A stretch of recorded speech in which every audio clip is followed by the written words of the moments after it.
সারা বাংলাদেশে আইনশৃঙ্খলার অবস্থা যে কতটা করুণ এবং আমরা যে কত নির্মম এবং নিষ্ঠুর সময় অতিক্রান্ত করছি, তা সাম্প্রতিক সময়ে যে ঘটনাগুলো ঘটেছে সেগুলোর কয়েকটি নমুনা পেশ করলে বুঝতে পারবেন। চলন্ত বাসে ডাকাতি এবং ধর্ষণ এটি পুরনো ঘটনা। যে ঘটনা আতঙ্ক তৈরি করে সেটি হলো সিলেটের একটি সড়ক চা বাগানের মধ্য দিয়ে। এই সড়কটিকে আইনশৃঙ্খলা রক্ষাকারী বাহিনী নিরাপত্তা দিতে পারছে না। তারা রাতে ১০টার পর ওই সড়কে চলাচল না করার জন্য সবাইকে নোটিশ দিয়ে দিয়েছে। এরকম অবস্থা যখন যুদ্ধ চলে, যুদ্ধের সময়ও ১৯৭১ সনে এরকম ঘটনা হয়নি। মুক্তিযুদ্ধের স্মৃতি যতটুকু মনে আছে এবং যতটুকু শুনেছি, সেখানে মুক্তিবাহিনী বলুন কিংবা রাজাকার বলুন কিংবা সেনাবাহিনী বলুন, পুলিশ বাহিনী বলুন, কোনো একটি অঞ্চলকে জনগণের জন্য অনিরাপদ এবং নিষিদ্ধ বলে ঘোষণা করা হয়নি। সেই ঘটনা এখন ঘটছে। আমাদের পর্যটন কেন্দ্র, দুটো পর্যটন কেন্দ্র ইকোনমির জন্য, অর্থনীতির জন্য এবং মানুষের যাকে বলা হয় বিনোদনের জন্য, এটিকে প্রাণ বলা হয়। একটি কক্সবাজার। সেখানে একের পর এক ঘটনা ঘটে যাচ্ছে এবং সর্বশেষ আজকে যে ঘটনাটি ঘটল সেটি হলো সেখানে স্থানীয় জনগণের সঙ্গে বিমান বাহিনীর সদস্যদের মারামারি এবং গোলাগুলি হয়েছে এবং নজিরবিহীনভাবে বিমানের যে ঘাঁটি সেই ঘাঁটিতে জনগণ সেই দেশীয় অস্ত্রশস্ত্র নিয়ে আক্রমণ করেছে। এটি আপনি যে ঘটনা বিমান বাহিনীর সঙ্গে ঘটল, এটি দ্বিতীয় মহড়া। প্রথম মহড়াটা শুরু হয়েছিল চট্টগ্রামের নৌবাহিনীর যে সদর দপ্তর সেখানের একটা বিয়ে বাড়িতে উচ্ছৃঙ্খল জনতা ঢুকে গিয়ে নৌবাহিনীর সদস্যদেরকে বেদম প্রহার করেছিল এবং সেই ঘটনায় কাউকে গ্রেপ্তার করা হয়নি, কারো বিরুদ্ধে ব্যবস্থা নেওয়া যায়নি। তার প্রেক্ষিতে এখন বিমান বাহিনীর এই যে ঘাঁটি সেখানে আক্রমণ হলো। কালকে যদি পুলিশের কোনো যাকে বলা হয় ব্যারাক, আপনারা জানেন যে প্রত্যেকটা জেলাতে একটা করে আর্ম পুলিশের ব্যারাক রয়েছে এবং সেখানে অস্ত্র থাকে একটা নির্দিষ্ট জায়গাতে এবং পুলিশরা সাধারণত সেখানে নিরস্ত্র অবস্থায় থাকে।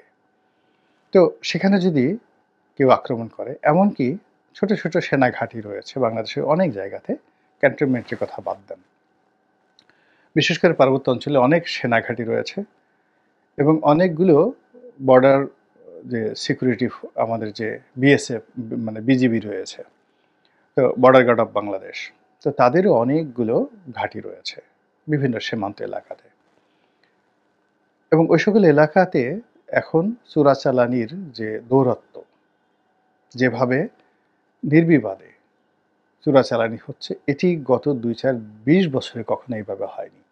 ফেন্সিডিল বলেন, গরু বলেন, অন্য যে সকল ইয়াবা বলেন, মানে গণহারে কোনো আইন কানুন থেকে কোনো কিছু মানছে না চোরা কারবারিরা।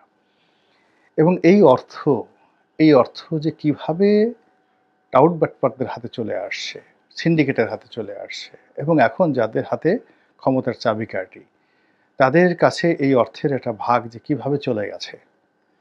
আপনারা একটু খবর নিয়ে দেখেন চকরিয়াতে, পেকুতে, কক্সবাজারে, উখিয়াতে,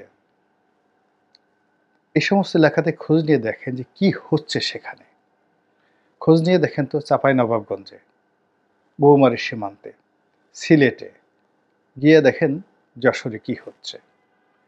এবং এখানে আইনশৃঙ্খলা রক্ষাকারী বাহিনী তারা অনেকটা অসহায়, নির্বিকার এবং কোনো ব্যবস্থা নিতে পারছে না। ফলে কি হচ্ছে, পুরো দেশে এই যে আন্ডারওয়ার্ল্ডের যে ব্যবসাটি, এটি বেড়ে যাওয়ার সঙ্গে সঙ্গে আন্ডারওয়ার্ল্ডের যে অর্থনৈতিক লেনদেন, সেই লেনদেনে স্বর্ণ, অস্ত্র, নারী, মাদক, খুন খারাবি, রাহাজানি, চুরি, ডাকাতি, ছিনতাই, এগুলো স্বাভাবিকভাবে বাড়বে এবং সমাজ অস্থির হবে এবং এটাই এই ঘটনাটা ঘটাচ্ছে। ধানমন্ডির মতো জায়গাতে ধানমন্ডির মতো জায়গাতে বাংলাদেশের সবচেয়ে পুরনো অভিজাত এলাকা। সেখানে প্রকাশ্যে ডাকাতি হচ্ছে। দিনে ছিনতাই হচ্ছে প্রকাশ্যে, রাতে ডাকাতি হচ্ছে এবং সেই ডাকাতির ঘটনা আবার মাইকে ঘোষণা করা হচ্ছে এবং আইনশৃঙ্খলা রক্ষাকারী বাহিনী সেখানে পৌঁছতে পারেনি। রামপুরাতে প্রকাশ্য যাকে বলা হয় রাজপথে গুলি চালিয়ে, পিস্তল দিয়ে গুলি চালিয়ে যেভাবে স্বর্ণ লুট করা হলো একজন স্বর্ণ ব্যবসায়ীর কাছ থেকে, তার পরিবার আর্তচিৎকার করে বাড়ির দরজার গেট খোলার জন্য বাড়িওয়ালাকে অনুনয় বিনয় করলো, বাড়িওয়ালা গেট খুলল না এবং সেখান থেকে তার সেই স্বর্ণ ছিনতাই করে নিয়ে যাওয়া হলো রামপুরাতে।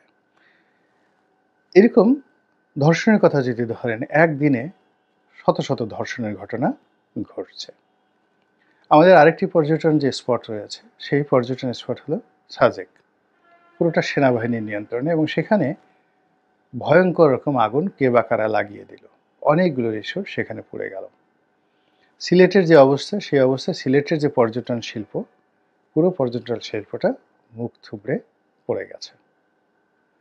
সাভারে বিভিন্ন এলাকাতে আইনশৃঙ্খলা এতটা অবনতি হয়েছে এবং সেখানে বিভিন্ন রাজনৈতিক দলের অন্তর্দ্বন্দ্ব, কলহ, মারামারি, কাটাকাটি একেবারে তুঙ্গে গিয়ে পৌঁছে গেছে এবং ওখানে সরকারি কর্মকর্তা থেকে শুরু করে আইনশৃঙ্খলা রক্ষাকারী বাহিনী বলতে গেলে অসহায় অবস্থায় পড়ে গেছে।